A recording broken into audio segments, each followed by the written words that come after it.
From Global's newsroom at 8 o'clock, Rishi Sunak's been putting together his cabinet after vowing to fix what he called the mistakes of Liz Truss's leadership. Suella Braverman has been reinstated as Home Secretary less than a week after she resigned for breaking the ministerial code. Philip Dunn, Conservative MP and a former minister, gave his reaction to LBC. I think the appointments that Rishi Sunak has made today have been inspired. He's got a balanced cabinet from across the party. I think the issue over Suella Braverman will have been looked at by the Cabinet Secretary. Well, Labour's Peter Kyle told LBC the decision is not putting the country first. I cannot see how appointing somebody who was dismissed from government, who left government just 6 days ago for breaching the ministerial code and being reappointed to the same job 6 days later, passes the test of either integrity and putting the country first. Elsewhere, Dominic Raab's back as Deputy Prime Minister and Justice Secretary, and Steve Barclay is again Health Secretary. Michael Gove's returned to Levelling Up Secretary, and Jeremy Hunt will remain as Chancellor. Police investigating a fatal shooting of 2 men in East London last night say they're trying to trace multiple suspects. It happened at a house in Ilford. And the UK is way off its carbon-cutting climate targets. New government figures show we're going to emit nearly double the amount of pollution we should do by the mid-2030s. In the city, the FTSE 100 closed down 1 point at 70.13. The pound buys $1.15 and €1.15. LBC weather, rain for most tonight, but staying dry in the southeast, a low of 10. From Global's newsroom for LBC, I'm Daryl Jackson.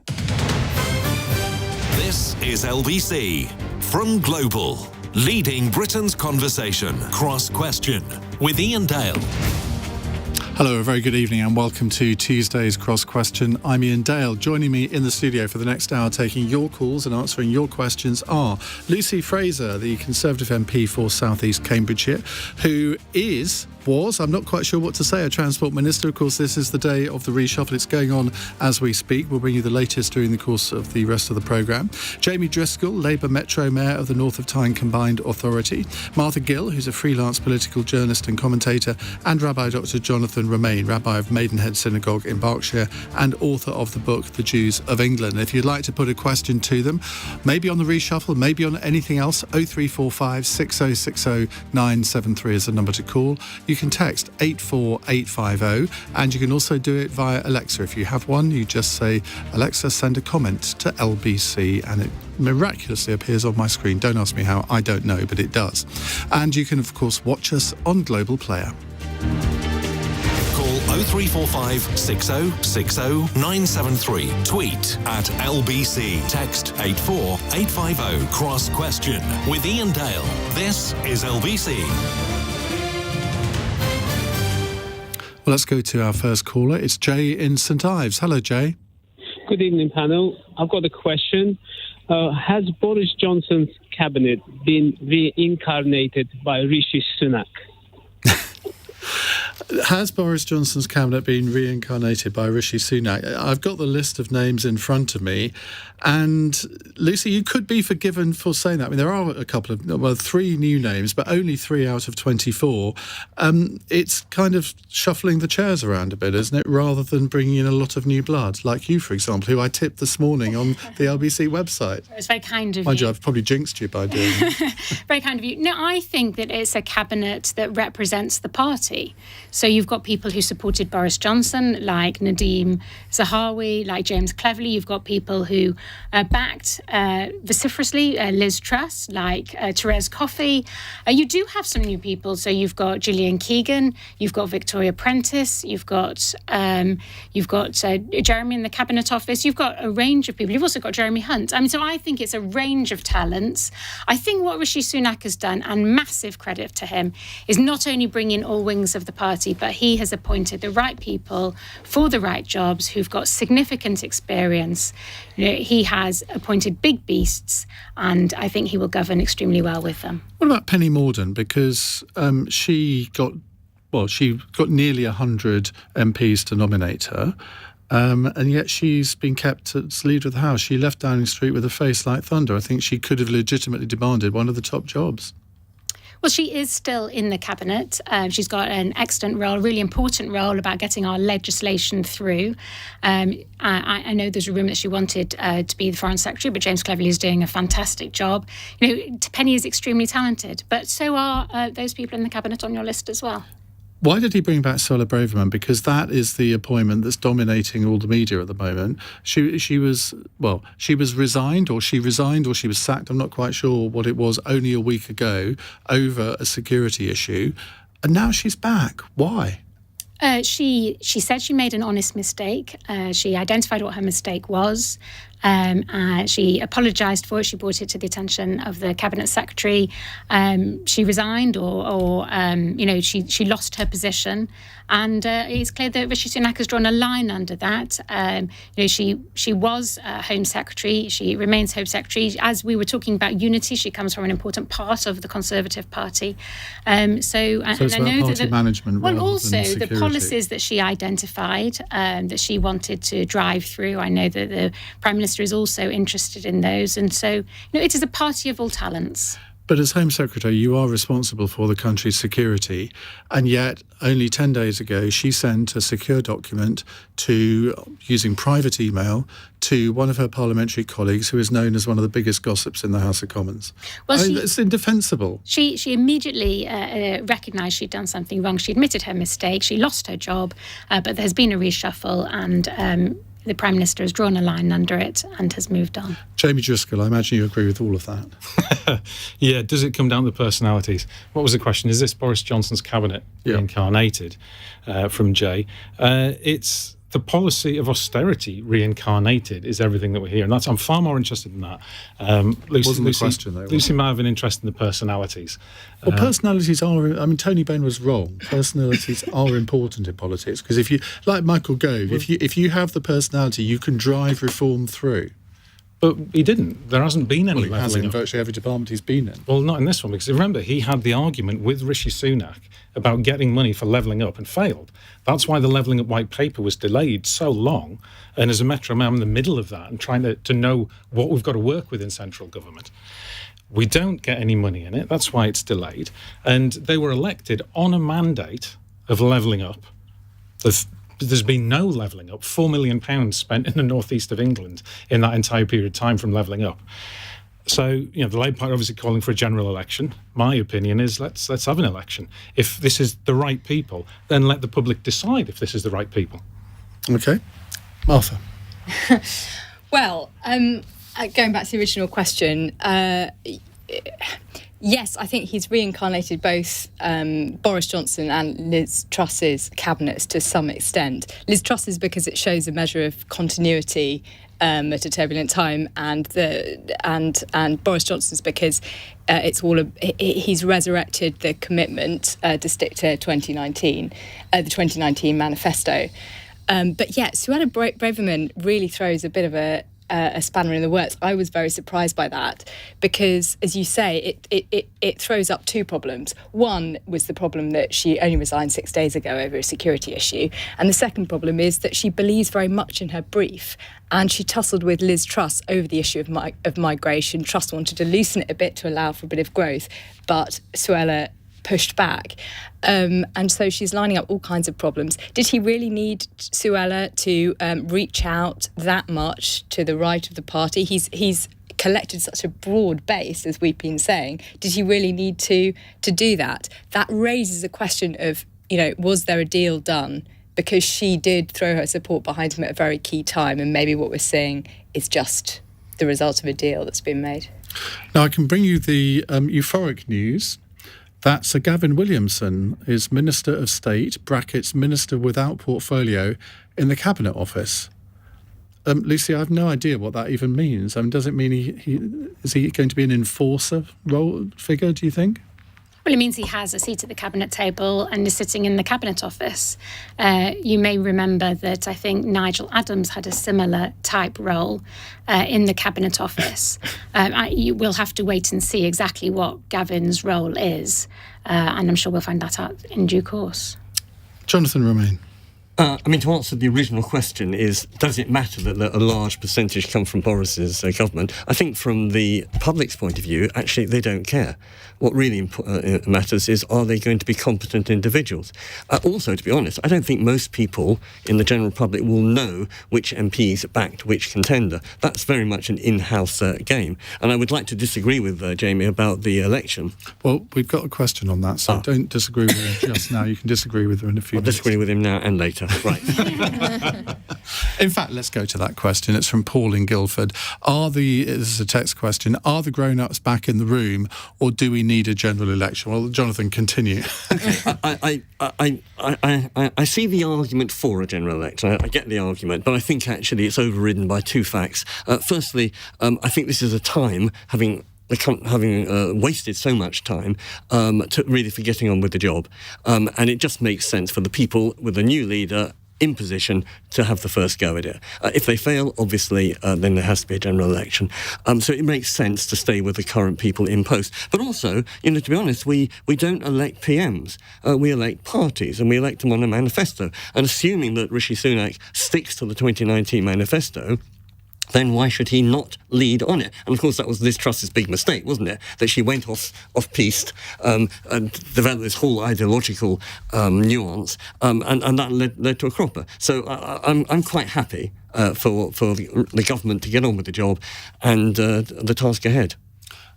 Jamie, all Labour politicians are calling for a general election. So would I if I was 30 points ahead in the polls. It's a natural thing to do. But as I constantly remind everyone, we don't live in a presidential system. We live in a parliamentary democracy. And Jonathan is right in the logic that he uses there, isn't he? Jonathan hit the nail on the head when he said, if they deliver the 2019 manifesto, they have a mandate. If they don't do that, they don't have a mandate. So, for example, we have a transport minister here. In that manifesto was the promise to deliver Northern Powerhouse Rail in full. The infrastructure, the train system across the north of England is in chaos. That's one of the things that they're going to do. But that's not what Jeremy Hunt is saying, and it's not what Rishi Sunak is saying. When they talk about difficult choices, they're preparing us for austerity on steroids. They're going to be taking money out of everything that is needed in the northeast and the north of England, and the rest of England as well. We had Rishi Sunak, a leaked video, saying the opposite of levelling up, when he was saying, I have surreptitiously diverted money away from poor areas to wealthy areas, and he was caught red-handed in that. So he has... Quite what he said. He changed the funding formulas. He said that about a mile from where I live. So I did You've take got very good hearing. That. To be kind to him. No, let me just explain, because I think I understand why you interpret it in that way, and that's how a lot of people did. But I think what he was saying is that even in richer areas, there are pockets of poverty, and we want to deal with those as well. And so it's not just sort of like coastal towns or particular parts of the country that you have to deal with. There are pockets of poverty all over the place. Some of them are hidden. That would be lovely if that's what he did, but it isn't. They changed the funding formula to take it away from people in severe deprivation. That's the reality. That was not what Boris Johnson's government was elected on in 2019. It was the opposite of that. And I don't think the British people are going to be terribly happy when councils are closing swimming pools, being told to do that by a guy who has a private swimming pool. Oh, straight between the shoulder blades.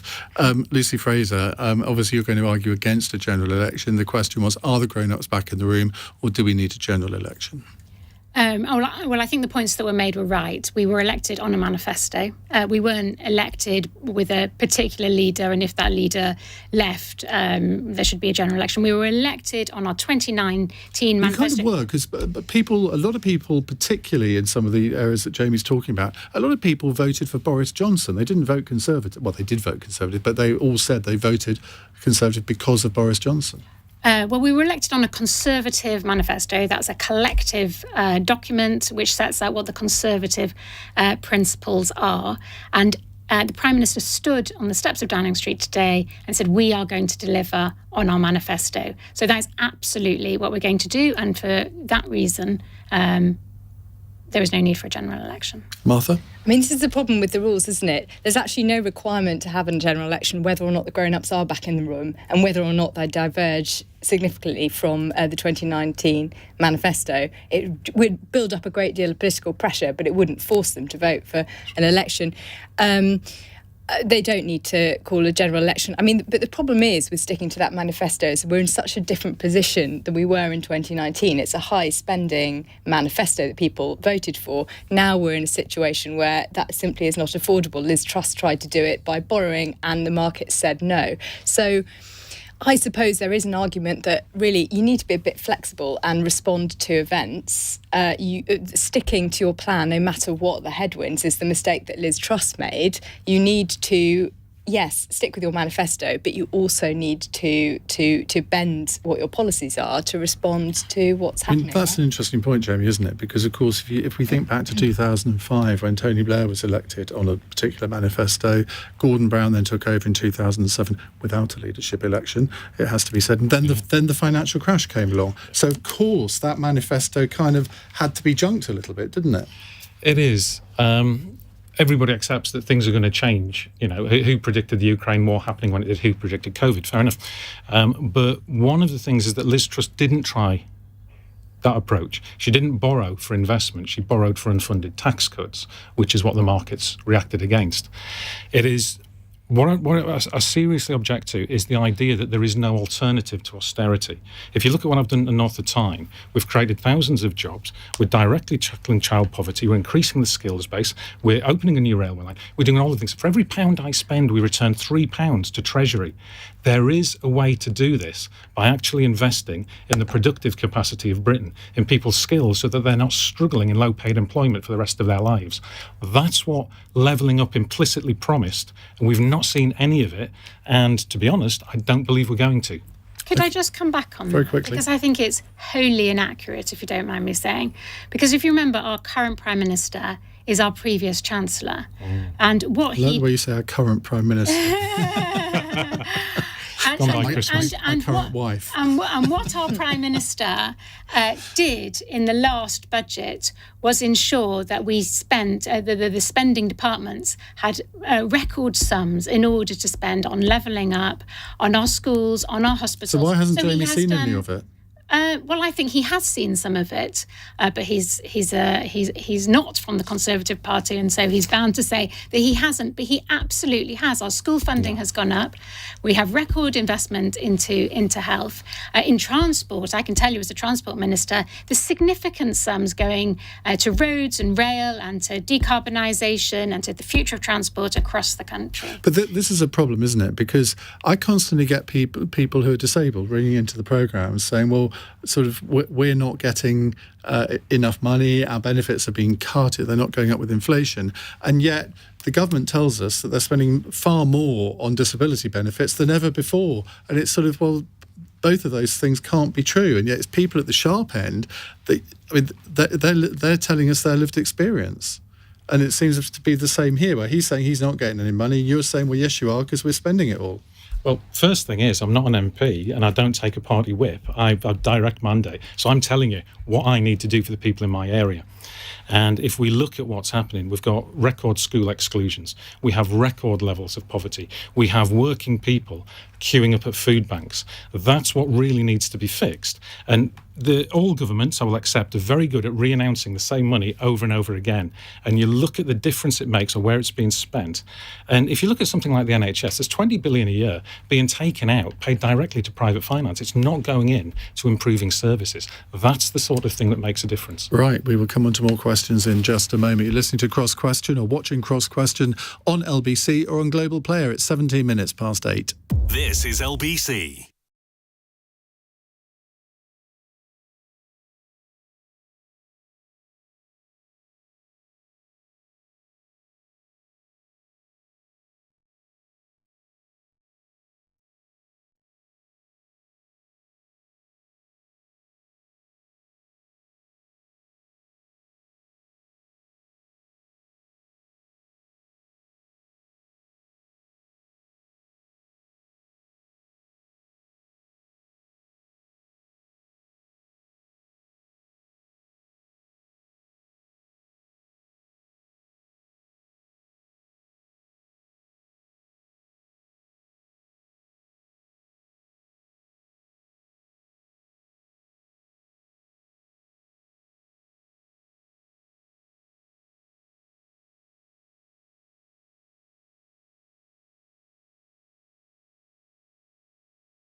Leading Britain's conversation. Cross Question with Iain Dale. Tweet at LBC.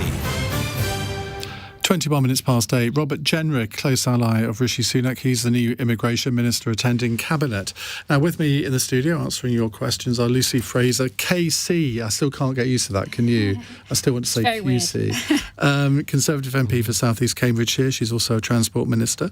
Jamie Driscoll is Labour Metro Mayor of the North of Tyne Combined Authority. I keep telling you, you need to get a snappier job title, really. Don't we just?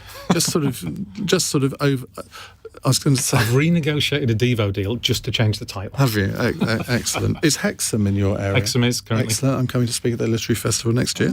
Martha Gill is freelance political journalist and commentator, and Rabbi Dr. Jonathan Romain from Maidenhead Synagogue in Berkshire is here too. Now, you've got a book called The Jews of England. I guess it does what it says on the tin. Is there the history of Jews in England? Yes, it is. And we've been here a long time, although with the hiccup in between. In other words, Jews came here in 1066, largely thanks to William I, who sort of wanted to bring part of his Jewish population over to help him colonise the unruly Saxons. Unfortunately, Edward I had a different opinion and chucked us out. That was in 1290, and then we came back thanks to Cromwell and have been here ever since. So actually, Jews have been here, including my own family, since the 17th century, and we're actually here longer than the actual House of Windsor. Well, yes, I suppose, because when did that start? It was... Well, it was only called the House of Windsor after the First World War, wasn't it? Was Saxon Coburg, wasn't it? But anyway, they came somewhere in the 1700s, late 1700s. Or I think I need to interview you about this book for my book club podcast, but my people will talk to your people. Right, let's go to another call. It's from Kieran in Birmingham. Hello, Kieran. Yeah, hi there. My question... Hello. Yeah, hi there.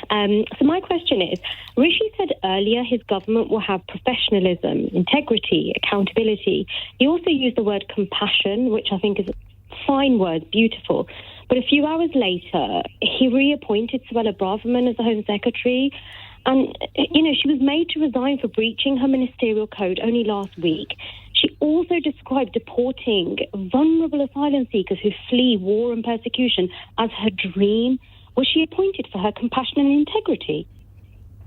Martha? No, well, I'll just... I sort of made my thoughts on this known earlier, but basically he seems to have a very good reason for appointing Suella Braverman, given that this is the impression that a lot of people will have. My opinion is that was probably a deal. He is known to be quite tough on migration. He might well share her views and hope to avoid the fight that Liz Truss had with Suella over relaxing migration. But then there comes a very important question about how he's going to manage the growth that he talked about. Jane has texted in a comment and question. She says, will Suella Braverman's dream of plane loads taking off to Rwanda come true under Sunak? This morning, driving to work, I hoped for competent, balanced people being appointed. Coming home, the reappointment of Braverman has dispelled any optimism I might potentially have had as a non-Tory. I'm horrified at this appointment. I think Jane speaks for a lot of people, Lucy. Well, I'm sorry that she's horrified. I mean, Suella is very experienced. She's been the Attorney General for a number of years. She's been appointed as Home Secretary and already been in that job before she was appointed to it by Rishi. I think you've also got to look... I mentioned, why she'd been appointed earlier, but there are other things that are important to touch on, because one of the callers mentioned about how compassionate are we. I think we've got some excellent people in excellent roles. I'm just taking Gillian Keegan, for instance. You've now got somebody in the education department who herself was an apprentice, who I know cares very deeply about technical education. We've got Mel Stride in DWP, very experienced in Treasury. Yeah, but you're diverting away from Suella Braverman. Well, I understand why you're doing that. No, I did answer about Suella and why she was appointed earlier. So I'm happy to reiterate that, which is she made a mistake in what she did, and she apologised for that, and the Prime Minister said we'll draw a line on that. She'd already resigned and obviously taken the consequences of that. We do have an issue in immigration, that we do have to solve. We do need to make sure that people aren't illegally making a journey over here, risking their own lives and those of their children. It's very, very distressing to see people, who are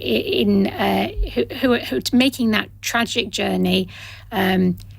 who've paid traffic smugglers in order to cross the channel. This is an issue that we do need to solve, and actually, if we can solve it, that would be compassionate, because we would be taking people legally, bringing them here. No one is against immigration. No one is against refugees coming here. But we need to make sure that people do that journey safely. Jonathan Romain. Yeah, well, there were two accusations that the caller made against Suella Braverman. One was that she had made a mistake. Well, that's absolutely true. But on the other hand, she, number one, owned up to it immediately, and number two, she resigned. And what a refreshing difference from so many other people we've seen in the last 3 or 4 years. So all credit to her. And having paid the price, and probably not expected to come back into Cabinet so quickly, she actually has come back. And I see no problem with that. It's happened in all the parties. I mean, in Labour, it happened with Mandelson, who was forced to resign and then came back in. Yeah, so as long as a couple of years later, not 6 days later. Well, yes, I know, but that was because normally when you resign, thing. you don't come back until you've won your seat again in a general election and the electorate have had their verdict on you. That was certainly the case with Cecil Parkinson back in the 1980s, where Margaret Thatcher had a policy: if someone resigned, they weren't to come back until after the next election. Fair enough. I think this is somewhat... I mean, I'm not holding a candle out for Suella Braverman, but I think just objectively... Sounds like it to me. Well, I'm just saying objectively, it seems if you paid the penalty, and then by accident, and this is a remarkable But there's no penalty. If you're just out of office for 6 days, there's no penalty. Except she expected to be out of office for the next 2 years. She did expect that. I mean, that was... Well, I don't know. But anyway, maybe that was why she supported More Rishi interesting, Sunak. I think, is a point of lack of compassion with immigrants. Because, at the end of the day, Suella Braverman and Rishi Sunak both come from families who are themselves immigrants, as did I, for that matter. And there might have been an expectation amongst some that people who are from immigrant families would therefore be more compassionate to the current immigrants. But clearly they're not taking that attitude, and which is, I think, a broader question of they see themselves as British. They don't see themselves as in the American system, partly American, African American, Jewish American, whatever it is. And now, I don't particularly agree with her policy, but it's just fascinating to see the changing dynamics we've got. Jamie? I'm all in favour of politicians being pragmatic. I actively support it. So what Rishi Sunak has clearly done is he's done a deal to bring a certain wing of his party on board. Does that mean that he had to necessarily put her into a role which is so controversial, where the role is all about security, and someone who's committed a security breach is going to raise questions? And given that everything that needs to happen in government at the moment is about giving confidence, I think this is a mistake. He'll have done it, as I say, for a deal. But Kieran's call is about compassion. And when you have someone who's dreaming of deporting people to Rwanda, that is so abhorrent that even the plane companies have pulled out and won't do it, then I think this sends a terrible signal. And we really do need to address immigration. Not in the way of wouldn't it be compassionate if we stopped people coming in? I think that's a false equivalency. What we actually need in terms of immigration is a system that allows people to move around the world with appropriate freedoms. It doesn't necessarily mean open door immigration, but we do need skilled people to move into the country. We need people to move out the country. We need people to be reunited in families. And I think this hard line of we must get it down to as close to zero as possible, I think it's A, impractical, and I think it's B, uncompassionate.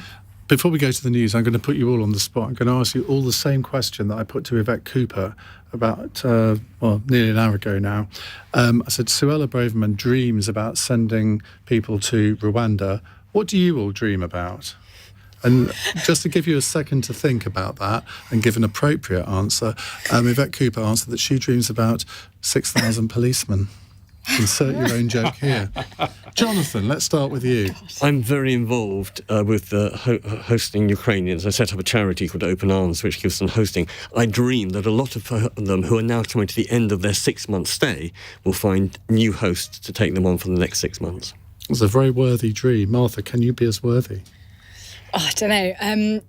My worthiest dream is... No, I don't really want your worthiest dream. Well, actually, the only one that I've come up with is a worthy one because I want to give a very good impression. So my dream... I actually, going back to the 2019 manifesto, I love the rewilding idea. I would love for, a third of the UK to be rewilded. Wouldn't that be I'm one? sensing Theresa May running through wheat fields here. Yes, I've got that image of you I would running love through that. wheat fields. But not wheat fields. That's not No, that's rewilding, not is it? rewilding. It's You're got to be absolutely right. forest, ancient forest. Okay, Jamie, can you top that? It's a really trite one that sounds a bit like world peace, but I would love the Ukraine war to end. But if you're talking about... Are you seriously telling me you've dreamt about the Ukraine war ending? Because I don't believe you. Well, I don't remember my dreams, so it's a hypothetical question. But is that the thing that I really worry about? Yes, the possibility of nuclear war. All of our disagreements here are immaterial compared to that. So that's the thing I really worry about, that and the climate emergency. Lucy, rescue us. I dream that children don't have mental health issues, that they can focus at school, be fulfilled. I used to be the Minister for Youth Justice, and people who drop out of school some of them end up in prison. So I dream that they don't take that path and they go on to be successful. All I can say is I wish I had as worthy dreams as you. What's your dream? No. You don't want to go there. You really don't want to go there. Right, we are going to take more of your calls in a moment. 0345 6060 973. You can text your question to 84850 or tell Alexa, send a comment to LBC. It's 8:32 news headlines with Daryl Jackson. Rishi Sunak's been putting together his cabinet after vowing to fix what he called the mistakes of Liz Truss's leadership. The new Prime Minister has reinstated Suella Braverman as Home Secretary less than a week after she resigned for breaking the ministerial code.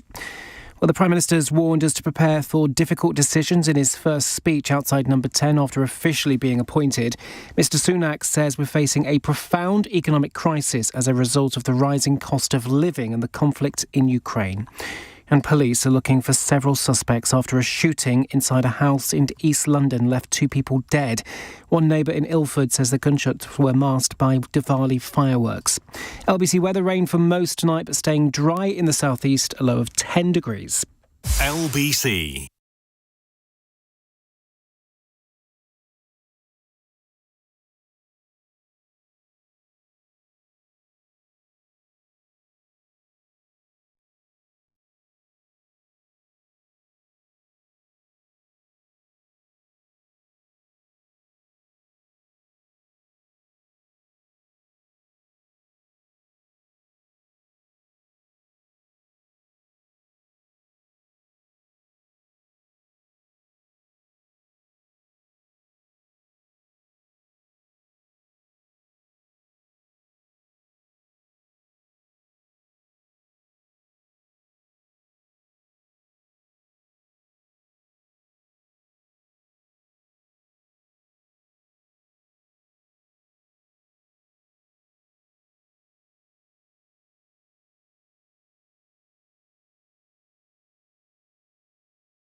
Cross Question with Iain Dale on LBC. 8:36. Andrew Mitchell is back in the government. He's the new International Development Minister. That's the role which replaced his former one of International Development Secretary.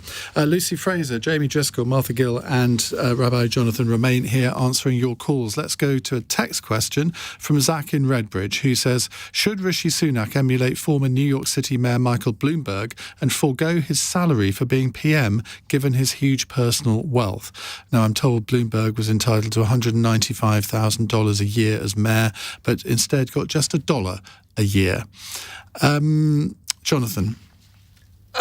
No, but on the principle that we would have to then sort of get every PM or cabinet minister to sort of almost do a sort of a beauty test as to their financial background. And it's not about their finances or what they've made or what they've inherited. It's about their competency. So I think this is a recipe for disaster. Lucy? Totally agree. I don't think you should be means tested about whether you're allowed to be Prime Minister. What I do think is an issue, not his personal wealth, but his tax history, given that he was Chancellor and Prime Minister, and money's got to come from somewhere. And there is an issue about his green card and his permanent resident status in the US. Martha? No, because it hands on top of his great wealth an extra trump card of anyone who's really wealthy to get a lot of kudos and virtue signalling by foregoing their salary. So yes. No, that's not. And I think that was the quickest question that we've ever had on Cross Question in terms of your very brief answers. We all agree with. Well, let's not continue with that. Let's move on to a caller. Memshi is in Primrose Hill. Hello, Memshi. What would you like to ask? Hello. I'd like to ask, what might Rishi Sunak intend to do in order to ensure stability about the tens of thousands of Ukrainian refugees seeking residency here in the United Kingdom? Jamie Driscoll, let's come to you first. I don't know how many Ukrainians have settled in the northeast, but presumably quite a few. Mm-hmm. Yeah, it's the same with any immigration crisis. What we're talking about is a mixture of compassion and pragmatic politics, and this requires things like frequently English language classes. It requires changing the rules so people have access to public funds, which it just causes problem for the system. It causes problems for migrants, and everything we can do to make people welcome, should they choose to say, bearing in mind that at some point it would be great if Ukraine reaches stability and there's the opportunity for people to return home. This has kind of fallen off the agenda a bit. I know when the Ukrainian schemes were first set up, and we had the then Minister, Lord Harrington, in the studio, who got a bit of a tough time from our callers. But it seems to have gone off the agenda now. Jonathan, you were mentioning earlier that you've got an interest in this. Yeah, actually, although there is room for improvement, I think we can all collectively give ourselves a pat on the back, I mean the British people, because, the image of us being Brexit and anti-immigration, and yet really we've welcomed suddenly, I think it's about 145,000 Ukrainians here in a short period, and, that old adage about your home is your castle, well, actually we've said our home is your home. And we've really opened up not just our hearts, which is sort of easy enough to sort of be sympathetic, but our homes. And it's really quite something to have a stranger in your home. And we all know what it's like at Christmas when you have the relatives for 2 or 3 days, and after 2 or 3 days you're so pleased they leave. But to have a stranger for 6 months, and not just a stranger, but who's often not speaking English properly, and who's traumatised, and who's often got their husband still on the front line in Ukraine, this is a remarkable ask. And you British people, or certainly thousands of them, have opened up their homes, and it's really quite one of the heartwarming stories, and the compassion over here really contrasts with the cruelty over there. And for instance, at my synagogue we do English lessons every Monday night. We have 60 Ukrainians coming. We're giving out bicycles, and we're encouraging people to give out their bikes, because that's actually a very easy gift to give to Ukrainians, and they need it because they can get to school, they can get to the office, they can get to the job centre, and it also means their hosts don't have to constantly chauffeur. Yes, there has been hiccups over the bureaucracy of getting them here, but it's going ahead, and the government has said this 6 months is minimum 6 months, so some people are staying on with their hosts for much longer, and the £350 a month grant the government is giving is also continuing, whether it's with the existing hosts or new hosts who come along. Martha? It's really interesting, isn't it, the contrast. I think what we always see when it comes to refugees, whether the refugees from Syria a few years ago and then Afghanistan and now Ukraine, is a sort of outburst of welcoming. While the horrific events are in the news, people want vast acceptance to be made in the policies for these people that they feel so much sympathy for, and open their homes and hearts to them in a very heartwarming way. But when it drifts off the agenda, we kind of revert back to this state where a majority, or polling shows that lots of people dislike the general idea in the abstract of too many people coming here. So this is a really difficult thing for governments to balance. And there is a danger that when it drifts off the agenda, as you just said it has, Iain, that we start to revert back to default, which is, no, we don't want people coming here. So actually, it might be the case that, as we saw with the Syrian and Afghani refugees, after a couple of years, what happens, though all of those schemes that were promised with great enthusiasm at the start have drifted off the agenda and kind of broken down. If you look at the things that were promised those refugees, they no longer really exist. So that's something that the government has to look at very carefully and make sure that it's being consistent and not just responding to popular reaction. Lucy. I've been really humbled by the British people and the response that we've had. I mean, my constituency, we've had hundreds of people who've acted as sponsors, and did an event for them recently where they came and the people they were hosting came. And it's really remarkable how much people are not just hosting them, they're helping and supporting them into jobs, getting their children into schools. So I think the British people have done a tremendous thing, supported by the government, because it was the government that set up the scheme, the Homes for Ukrainians scheme, as well as done a number of things to support families who are sponsors. I think it's really important that we integrate the Ukrainians into society. Make sure. I mean, I visited the job centre. Make sure that we are ensuring if they want to work, they can work. If they're going to stay, they have jobs, because that will stop people feeling some sort of resentment about. But why, if Ukrainians are allowed to work, why aren't people who are going through the asylum system allowed to work? I mean, why aren't people from Syria, Afghanistan, Iran allowed to work? It seems a bit incongruous. Well, they've all they've gone through the system. They're not here illegally.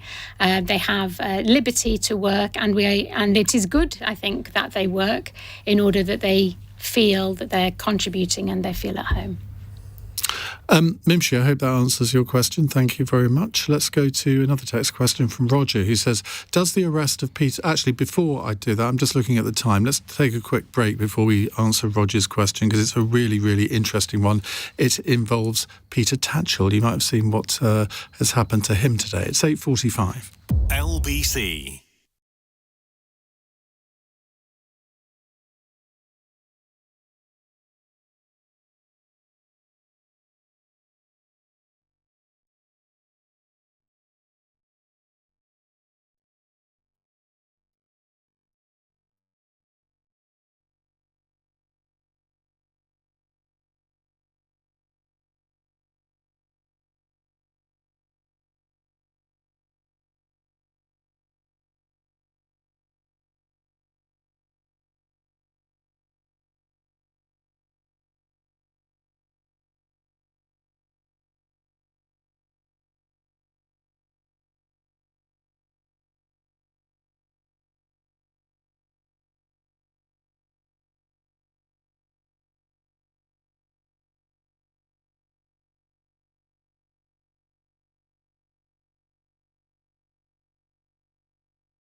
Cross Question with Iain Dale on LBC. Call 0345 6060 973.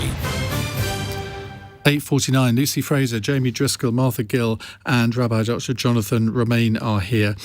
Jonathan tells me his book, The Jews of England, is actually 15 years old. I was mistakenly under the impression it was a new book, but he has got a new one out. And it's got the rather alluring title of The Naked Rabbi, His Colourful Life, Campaigns and Controversies by Jonathan Romain.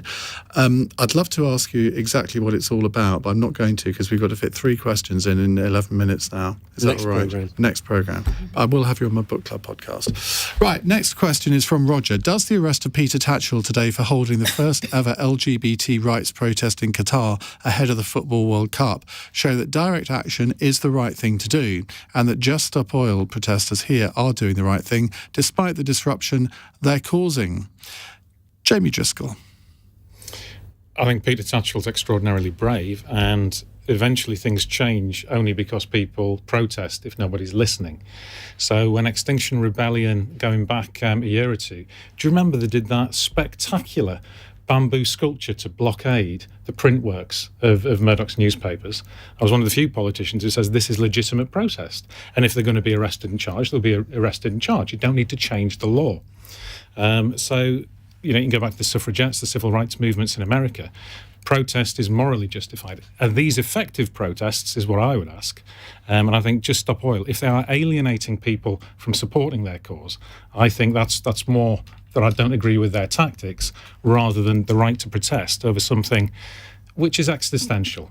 The climate emergency will wipe us out if we don't deal with it. Martha. I agree that that protest has to be effective.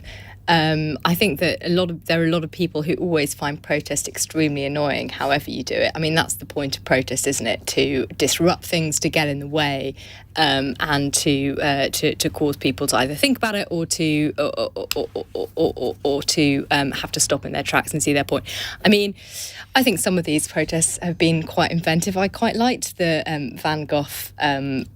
Please! I thought it made a very good point. Right now, it did. Okay, it did absolutely nothing to damage the picture, which they knew. Well, they threw tomato soup over it, so clearly. Well, they threw it on a plastic cover or on a glass cover over it, and it made a striking image and an interesting point about destruction and what we value and what's being destroyed and how people react viscerally. What about chucking a cake in the face of the Prince Charles waxwork at Madame Tussauds? I mean, what on earth was that all about? But the thing is, that's better, isn't it, than blockading roads? People might prefer that to blockading roads, right? That's a striking. Okay, the thing is, I suppose in this case they have maybe taken it a bit far and maybe are alienating people. But once you start picking protests apart, where do you stop? All protests are very annoying. I think there is a clear dividing line, actually, between grabbing attention, even if it's annoying, and even if it annoys you, Ian, like at the Van Gogh or the Madame Tussauds, which doesn't actually harm anybody, it may annoy,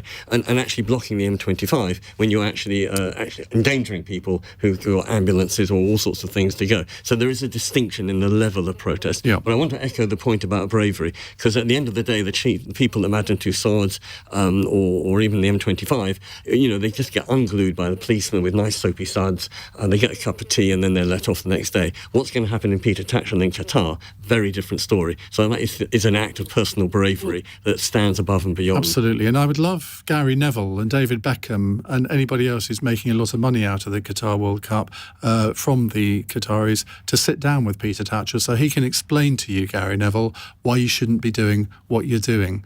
Lucy. I think people care about a number of things, and it's absolutely right that they should be able to campaign on them and get their voices heard. As an MP, obviously, I'm the recipient of many campaigns regularly, and it's really important that people have that opportunity to put forward their views.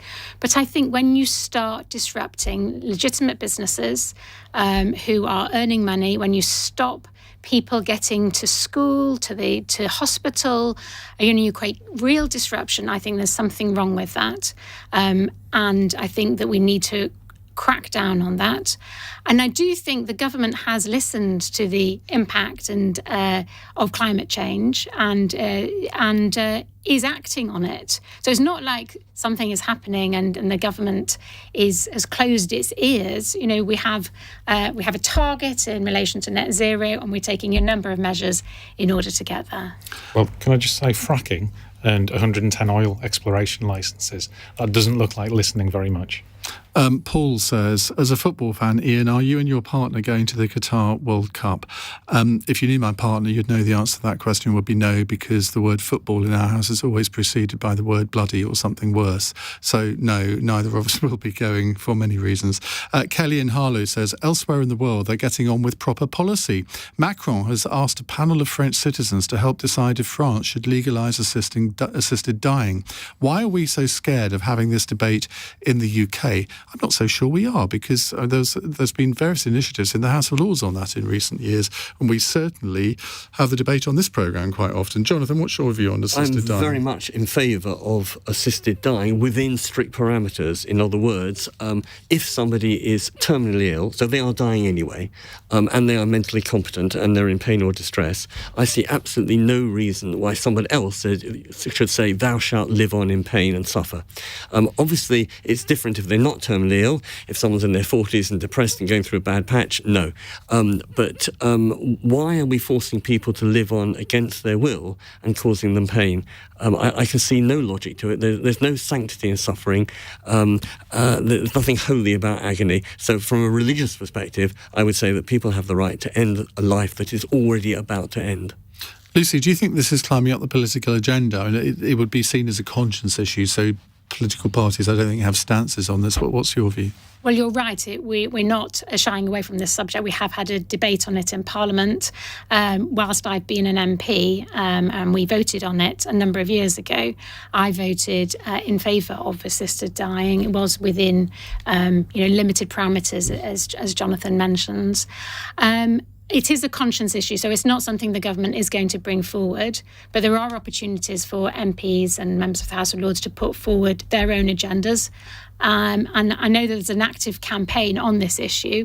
I'm sure it will resurrect itself at some time. Very, very soon, because there's a bill actually in Holyrood which is going ahead in 2023 and with a good chance of passing, and that may well then influence events down in England.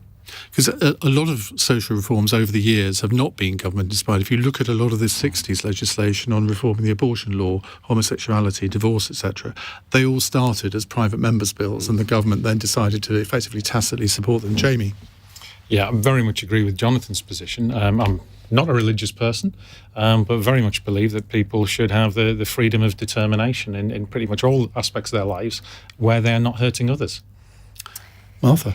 Well, I agree in principle, but there's something very interesting happening in Canada where assisted dying is legal, and they are gradually expanding the number of people who can choose this as an option. Next year, it will be people who suffer just from mental illness. There's also a motion for mature minors to make the decision. So there is actually a risk. We've seen this. There's an experiment going on in Canada, and there is a gradual expansion, a slippery slope that we all sort of think, oh, well, we can manage if we put it in proper limits, going on. And there is always, and that is the other side of the debate, isn't it, that once you allow this in policy, people who really shouldn't be considering this will consider it. And so you really do have to be very careful, and I think we should look at what's happening in Canada before we do anything to. No, because that only happens because the MPs or the legislators allow that to happen and broaden the parameters. If you want to look somewhere, you should look at Oregon, which introduced assisted dying 25 years ago and has kept exactly to those rules. So it's possible not to change the rules unless people actually wish to do so. So really, if we ever did this in England, which I hope we will, we're not going to leap into the dark. We're going to actually be imitating exactly what's happened for the last quarter of a century in Oregon. Yeah, well, we hope we can always trust the politicians to do the right thing, can't we? But I agree. I agree with you on principle. I think it has to be done for everyone. I would also say that suicide is actually very prevalent. And if you have to engage with medical professionals to do that, you are likely to get treatment in a way that you're not if you end up, sadly throwing yourself off a bridge or taking an overdose. Well, that's the real point, that all the options at the moment are bad options. In other words, you either have to carry on and suffer in pain, or you commit suicide, which is often botched and certainly horrible for the relatives to have to pick up, or you try and go abroad to Dignitas, which is expensive, and it means also you have to do it while you're much better than you would otherwise have to do so. It is interesting. Whenever we talked about this subject on the programme and people phone in, it's one of those subjects where as a presenter, you're slightly nervous about, but you get the most amazing calls from people, and really heartfelt, and people I remember the last time we talked about it, we had somebody who was, I think, literally, or a relative, was about to take their family member to Dignitas, and it doesn't get more emotional than that. Now, if you need to talk to someone about difficult feelings or thoughts that you're having, you can always call the Samaritans on 116 123. They're free to call all day and all night, 116 123. Now, let's have a final text question from Chris in Hawley. He says, I'm sad at the news that Ford are discontinuing the Fiesta after 46 years. My first car was a purple Fiesta. So, panel, what was yours? I'll give you a moment to remember. Mine was a bright orange Ford Cortina Mark III, which I had at university. It was universally known as the Big Jaffa, and I wrote it off on my 20th birthday, hitting a transit van head-on at 50 miles an hour in the days before seatbelts. Lucy? Well, the texter is in good company, because mine was also a Ford Fiesta, a white Ford Fiesta. It had this really exciting sunroof I could take totally down. Was an XL2? Hinges. Oh, I don't know what it was, but it was freedom for me, because we lived in a place that didn't have much public transport, and it was total freedom, and I loved it. Jamie? Mine was a black Mark II Ford Escort, and I had to park it at the top of a hill and jump in and push it to get it to start on a morning. And that may have led me to being an engineer and getting an engineering degree, because I went to a breaker's yard and learned how to swap the starter motor and everything else. You could do that with cars in those days. You can't now. These days you can't. No, absolutely. Martha? I don't know how many of my generation I represent, maybe those who live in London, who've lived in London since university, but I don't drive. I've never had a first car. Moving on to Jonathan. Well, I have to admit, I am totally disinterested in cars. I can never remember what car I have.